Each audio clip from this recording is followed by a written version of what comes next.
Thank you very much for staying with us. A viral illness in China known as the human metapneumovirus is causing concern due to its similarities with the COVID-19 outbreak. दोस्तों, China से virus आना तो अब आम बात हो गया है। पिछले बार भी चाइना से इंडिया में कोरोना वायरस आया था और अब आया है HMPV। HMPV का फुल फॉर्म है ह्यूमन मेटाप्न्यूमोवायरस। ये एक रेस्पिरेटरी वायरस है जो सीधा जाके अटैक करते हैं हमारे लंग्स को, जिसके वजह से हमें सांस लेने में प्रॉब्लम होती है।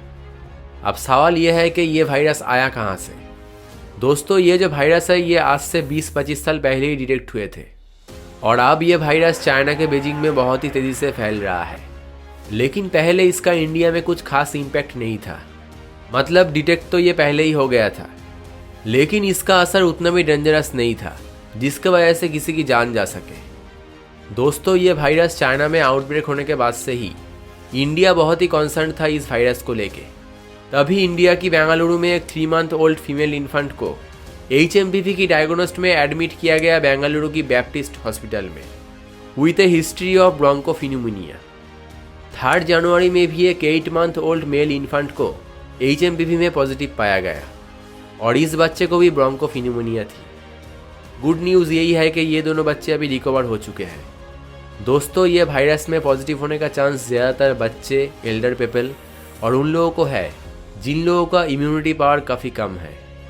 इस वायरस का मेन सिम्टम्स है कूलिंग और रेस्पिरेटरी प्रॉब्लम। इस वायरस से बचने का एक ही रास्ता है, वो है आपकी इम्यूनिटी पावर को बूस्ट करना, जिसके लिए आपको ज़्यादा से ज़्यादा हेल्दी फूड खाना पड़ेगा।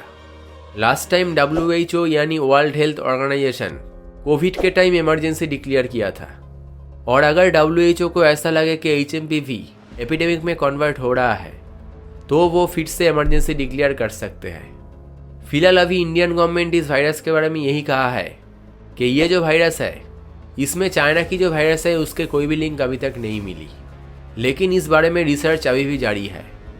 ये वायरस सिर्फ चाइना में ही सीमित नहीं है, ये ऑलरेडी मलेशिया और जापान तक जा चुका है और जापान की जो हेल्थ अथॉरिटी है वो लोग इसके ऊपर एक्टिवली काम कर रहा है। अब सवाल ये उठा है दोस्तों, इंडिया में जब ये वायरस 20 साल पहले ही डिटेक्ट हुआ था तो फिर उसका वैक्सीन अभी तक बनाया क्यों नहीं गया। व्हाटएवर, ये एक अलग मुद्दा है। अब देखना है ये वायरस सच में ही चाइना की है या फिर इंडिया की। जय हिंद, वंदे मातरम।